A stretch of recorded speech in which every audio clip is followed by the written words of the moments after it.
Hey, thanks for making it to Veterans Info Tap. I'm glad you made it. Wow, I can't believe it happened, right? There you are, you prepped, you did all your stuff, you filed your claim, and now they came back and said this: not service connected, or they gave you a lower rating than what you expected. Here's what we got to do, right? Let's take a step back and think this through and make the appropriate moves. What you don't want to do is just turn your back and walk away and just let it be. Okay, so please hit the thumbs up, subscribe, share with a friend, all that good stuff. I truly appreciate it. Every person who does that helps the channel increase its reach. Together, working, we can actually affect some good change and get the word out there. Many hands make light work, all that good stuff. So thank you so much. If you want to support the channel in other ways, consider being a member. You can do that by going to the homepage. You'll see the highlighted members and a join button. Thank you so much to all you members. All right, so let's jump into this. There you are. You thought you did all the right things. You filed off your claim. Maybe you did it by yourself. Maybe you didn't. But regardless, your decision came back unfavorable to you, right? So I like to say unfavorable because when you say denied, that's only one thing, right? Because they can give you a lower rating. You're not denied, right? But they gave you a lower rating. So both of these things, and we'll throw in one more. So unfavorable are typically one of these three things, right? Denied, service connection, obviously. 2, a lower rating than what you feel you should have received. And 3 could be is that they messed up on your back pay. Maybe they didn't get the dates right, and maybe they didn't back pay you as much as they should have. So what do you do at that point, right? First thing is you're going to be irritated and frustrated, and you need to read your whole letter. Okay, number one, read your decision letter, number one, and see why you were receiving that unfavorable decision. Okay, so typically it's two things. Typically, it's either going to be service connection denied, right? That would be your nexus. So it's either your nexus, you didn't prove to the VA that your condition was either manifested or due to your time in service in some way. So you didn't do that, or you didn't provide enough information regarding the severity of your condition so they could warrant you the correct rating, right? So that way they can make that appropriate rating decision. So they didn't have enough information maybe, okay? So what we do now is the first thing that we need to think about is we need to really focus in on preserving our effective date, okay? You filed your claim. Maybe you filed an intent to file first. Maybe a few months went by. Then you filed your claim. Then you got this unfavorable rating decision. Maybe it was a denial or maybe it was a low rating. And now you need to make sure that you take action within 1 year. Okay. You can do one of three things. You have 2 review options and you have an appeal option. That's important to know. Most of the time, this world of kind of, I guess, VA education, a lot of us just say appeal, and we wrap all those things into one bucket of appeal that decision. But really, it is requesting a review or appeal, right? Appeal goes to the Board of Appeals, and reviews stay within the VA. It gives them an opportunity to fix their screw up, essentially. So, if you feel as though you've given them all the information they need to rule in your favor, either, here's the clear evidence that my condition started in service. Maybe I had a diagnosis, right? In service. It's right here. You missed it, right? I should be service connected for that.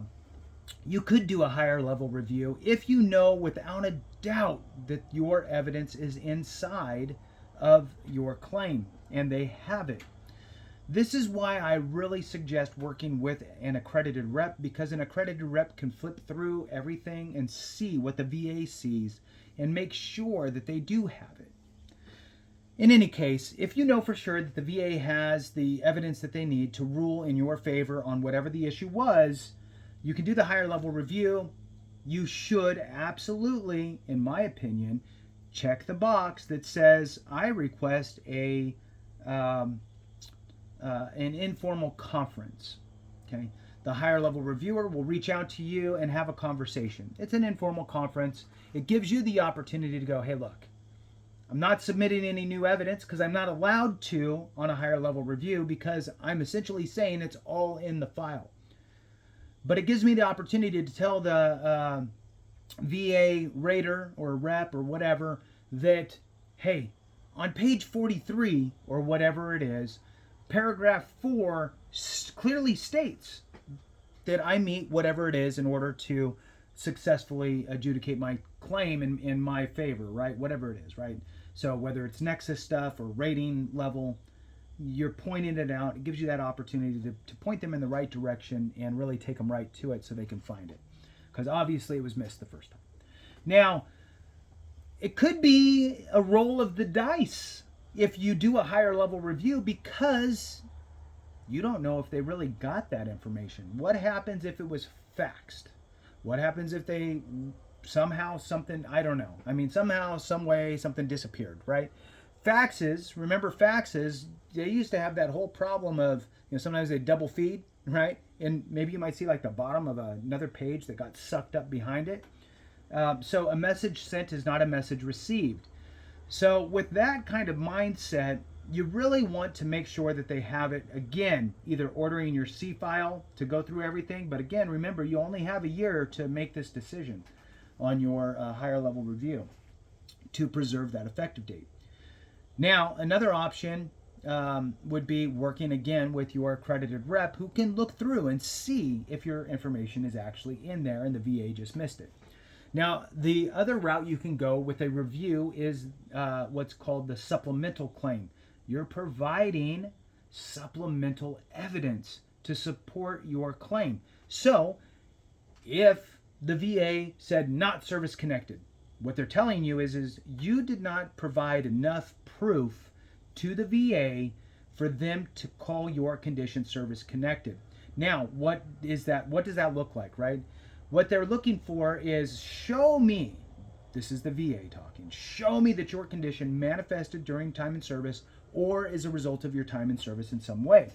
Okay, if you did not document it in service at all, which would most likely be the reason why they gave you a not service connected, right? So there's no mention of it in your medical records, provided that you submitted any medical records from your time in service. But let's just say that there's nothing, not even a word about signs, symptoms, the condition itself. None of that stuff was mentioned because of whatever reason, okay? So now you have to go, let's say that it's migraines, for example. Okay, so now you never mentioned migraines. You had migraines the whole time. You just went to your medic, your corpsman, you took mouthful of Motrin, and you moved on about your day. You bought it from the store, you got it from your corpsman or your medic, and that was life. So, okay, that's great, but now it's not documented anywhere. And let's say that, I don't know, 10, 15, 30 years goes by, and now you decided to file a claim, and you just said, yeah, I had migraines since I was in. Here's my diagnosis. I'm diagnosed for migraines, and here's my time in service. And you submit that. They're looking for something that points back to your time in service, but there's nothing in your medical records about migraines, headaches, nothing. In fact, you didn't even check the box that said headaches on a self-attesting annual physical health assessment or whatever, right? It's just nothing. So you didn't supply any evidence for your nexus. So now they denied you service connection. So now here you are.